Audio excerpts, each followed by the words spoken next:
For years, we have been arguing about the wrong thing in fitness, chasing diets and supplements while ignoring something simpler sitting right in front of us.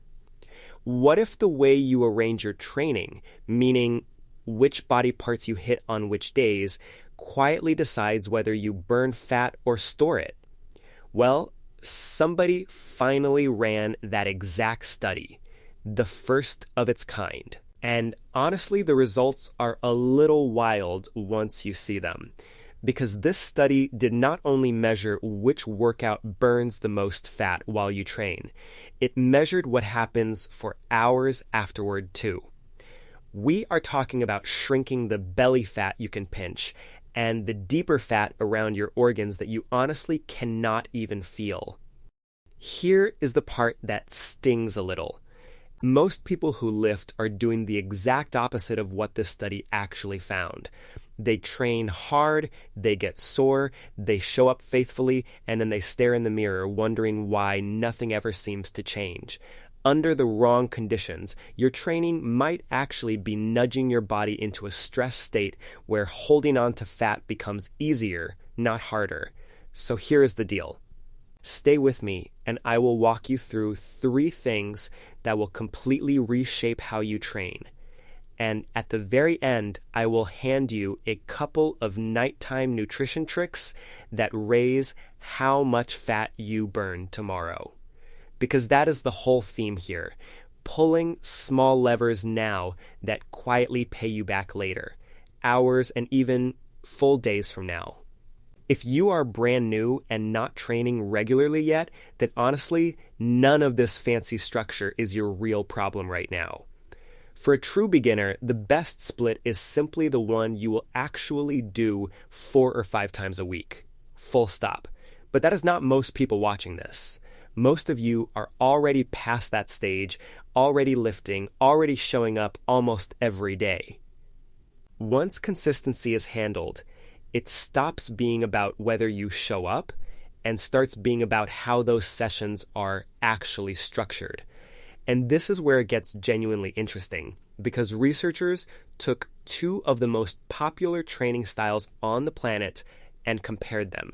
They put them head to head with the same weekly volume, the same frequency, and the same effort, matching almost everything perfectly. Here is the kicker. If you asked a room of experienced lifters to bet on the winner, most would confidently pick the loser. Now, before I tell you what happened, I have to explain how they set it up, because a sloppy design makes results worthless. It was a randomized controlled trial, the gold standard, published in the official journal of the European College of Sports Science. And critically, they did not run it on total beginners, which really matters because beginners improve on basically anything you throw at them. Hand a brand new lifter a broomstick and they will still gain something. That tells you nothing useful about the actual method. Instead, they used moderately trained people, folks with a couple of years of real resistance training already sitting under their belts. These were healthy people with no performance drugs muddying the water, no heavy drinking, and no smoking, giving us wonderfully clean data. The first group did full body training, hitting every single major muscle group inside each and every workout session they performed. The second group did a split routine, a few muscles per workout, the classic chest day, back day, leg day approach everyone knows. Both groups trained a full 5 days every week, lifting in the 8 to 12 rep range, right where the last reps genuinely fight back. Protein was standardized across everyone, right down to a post-workout whey shake, so nobody walked in with a sneaky nutritional advantage. And the single most important control of all was this. The total weekly training volume was carefully matched between both of the groups. Same number of total sets, same intensity, same frequency. On paper, both groups did the identical amount of work across the whole week. The only difference was how that work was distributed. Full body spread it across everything, while the split group stacked it onto a few muscles. That is it. That is the entire difference. Same ingredients, different recipe. So whatever came out different, we know exactly what caused it. So what happened? The results were not subtle at all. They were not a squint your eyes and maybe kind of finding. The full body group lost significantly more fat, and not just vaguely on the scale, but clearly, region by region, all over the body. Whole body fat went down, arm fat went down, leg fat went down, fat around the hips and thighs went clearly down too. There was even a strong trend toward losing real abdominal fat, the stubborn belly fat everyone actually cares about the very most. Now the split group, remember, did the same 5 days, the same volume, the same effort, and ate the same standardized protein. And yet they barely moved. Their fat loss was small, disappointing, and nowhere close to what the full body group quietly achieved. And here is the part that should truly make you sit up straight. In some regions, their fat mass actually went slightly up. Same total work, opposite direction. So now we have a genuine mystery, which forces the only question that really matters here. Why? The researchers pointed to 2 main drivers. There are probably more, but these 2 explain most of what we are seeing here.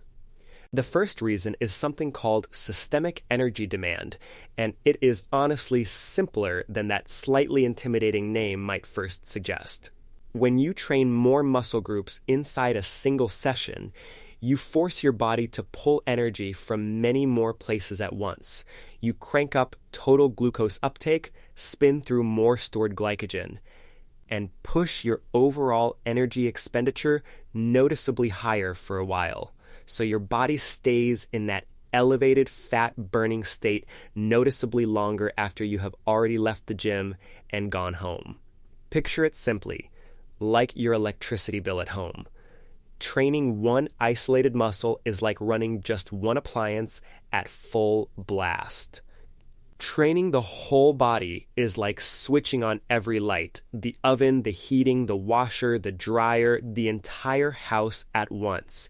That is lever number 1. Full body training basically turns on the whole house instead of leaving most of it sitting dark. The second reason is subtler, and honestly, it is the one most people never stop to think about. It is where fatigue piles up. When you stack that much work onto a small area, those specific muscles fatigue fast and burn through their local fuel very quickly. By then, you are grinding out sloppy, tired reps into a muscle that is already fried, which barely helps the fat-burning demand. The full body group never hit that same wall because no single muscle was ever buried under the entire day's worth of volume. The work was spread out, so every rep stayed high quality, and the whole system stayed properly engaged throughout the entire session. And this connects directly to the single most misunderstood signal in all of fitness, one you have probably trusted your entire lifting life. That signal is soreness, and it turns out it has been quietly lying to you this whole time about your actual progress. We have all been trained to worship it. You wake up after leg day, you can barely lower yourself down onto a chair, and some proud part of your brain says, yes, that is it, that is progress, that is proof the whole thing is truly working. The study measured this directly, that delayed muscle soreness, and here is the twist. The full body group was consistently much less sore. Now sit with that implication for a second. The group that lost the most fat was also the group that felt the least sore. Soreness is not evil, but it is truly not a fat loss signal. And honestly, it is a shaky muscle growth signal too.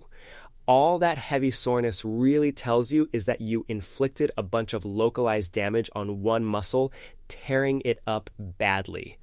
That is a measure of destruction, not a measure of the whole body metabolic demand that actually drives real, lasting fat loss.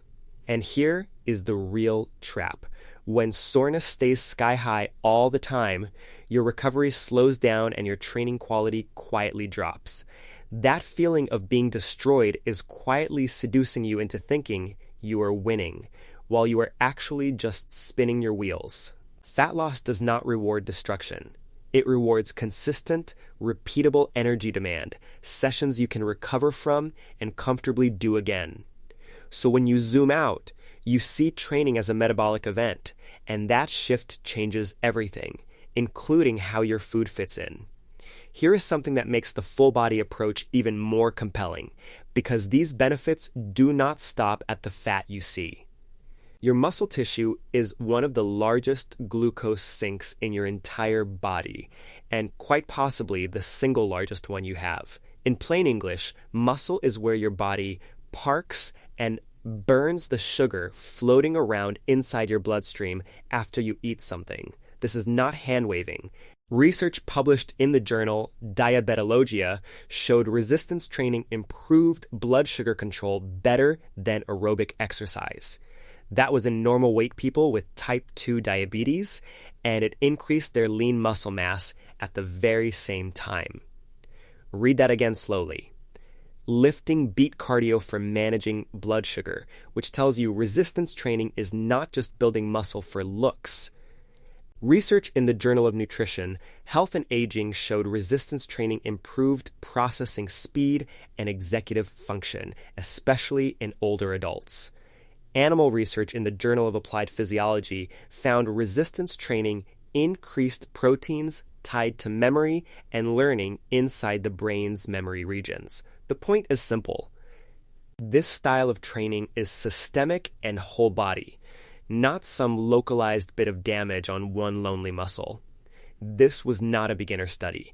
It was done on trained people, which means the results genuinely apply to you and your situation. Volume and effort were carefully matched, so we know for certain the difference was never about simply doing more total work overall. Full body training produced greater fat loss, lower soreness, and higher sustainable output spread evenly across the entire training week for everyone. And that quietly explains why so many dedicated, hard-working lifters feel permanently stuck despite doing everything they think they are supposed to. They are blasting one body part into oblivion, walking out sore and satisfied, and completely missing the systemic load that actually moves the needle. Here is how you put this to work without torching your entire routine or throwing away everything you already enjoy doing in training.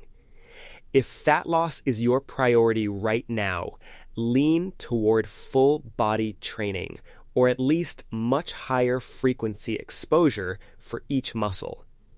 That means hitting each muscle group more often across the week instead of hammering it once and then ignoring it for days.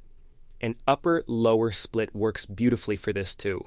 You do not have to go full body every day to win here. And to be clear, a split routine is not bad. If your goal is bringing up one lagging muscle, focused work has its place. This is all about context. When the goal is fat loss, the math changes, and frequency and whole body demand quietly start to win. Second, and maybe most importantly, stop using soreness and stiffness as your personal scoreboard for whether a workout actually did anything worthwhile. Stop treating "I can barely walk today" as solid proof that you did something right. Soreness only tells you a muscle got stressed. It tells you nothing at all about whether you actually stimulated any real fat loss. So chase sessions you can recover from and repeat. Fat loss responds to total metabolic demand, the whole house lit up, not to how wrecked your chest happens to feel tomorrow morning.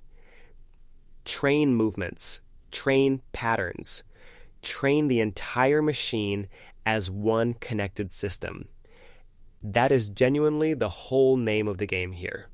All right, I promised you the nutrition side, and this is where you can genuinely stack the deck in your favor completely overnight. While you are literally asleep, doing absolutely nothing. Here is the first one, and it flips a belief a lot of us hold. Researchers at Florida State University ran a study where they gave subjects cottage cheese before bed, a casein protein with very low fat. It had essentially no carbs at all. And the next morning, those subjects were oxidizing more fat, literally burning more fat the following day. That should genuinely surprise you, because most of us assume the longer you stay fasted and empty overnight, the better it must be. We assume eating before bed can only ever work against us.